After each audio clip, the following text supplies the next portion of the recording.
क्या आप जानते हैं दुनिया का सबसे खतरनाक युद्ध कभी ऑफिशियली शुरू ही नहीं हुआ। इसे कहा जाता है कोल्ड वॉर। यह युद्ध था दो सुपर पावर देशों के बीच, अमेरिका और सोवियत यूनियन।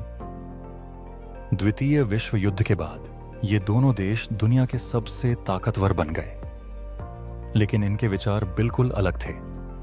अमेरिका चाहता था कैपिटलिज्म, जबकि सोवियत यूनियन चाहता था कम्युनिज्म। यहीं से शुरू हुआ एक ऐसा टकराव जो कभी सीधे युद्ध में नहीं बदला, लेकिन फिर भी पूरी दुनिया डर और तनाव में जी रही थी, क्योंकि दोनों देशों के पास थे हजारों न्यूक्लियर वेपन्स जो पूरी दुनिया को खत्म कर सकते थे। एक छोटी सी गलती और सब कुछ खत्म हो सकता था। कोल्ड वॉर के दौरान दुनिया एक बार सच में खत्म होने के करीब पहुंच गई थी। यह घटना थी क्यूबन मिसाइल क्राइसिस। 1961 में सोवियत यूनियन ने क्यूबा में न्यूक्लियर मिसाइल्स तैनात कर दी, जो सीधे अमेरिका को निशाना बना सकती थीं। जब अमेरिका को यह पता चला तो पूरी दुनिया में हड़कंप मच गया। अमेरिका ने क्यूबा को चारों तरफ से घेर लिया और दोनों देशों की सेनाएं पूरी तरह तैयार हो गईं। बस एक फैसला और परमाणु युद्ध शुरू हो सकता था।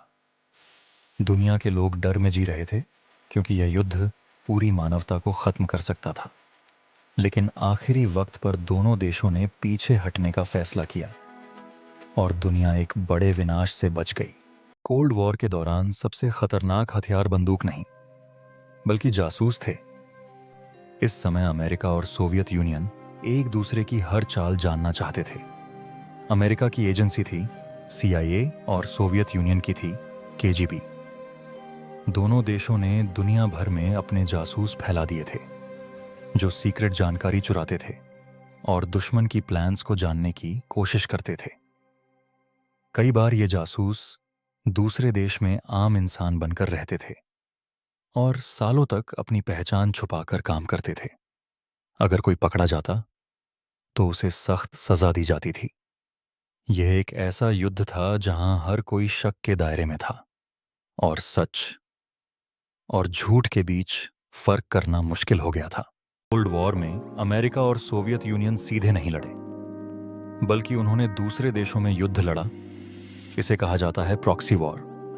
दोनों देश अपने अपने समर्थक देशों को हथियार और मदद देते थे, और असली लड़ाई वहीं होती थी। सबसे बड़ा उदाहरण है वियतनाम वॉर, जहां अमेरिका और सोवियत यूनियन अलग अलग पक्षों को सपोर्ट कर रहे थे।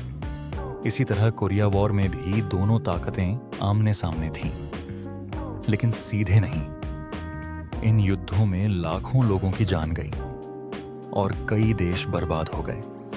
यह एक ऐसा खेल था जहां सुपर पावर देश पीछे से लड़ रहे थे और कीमत चुका रहे थे दूसरे देश।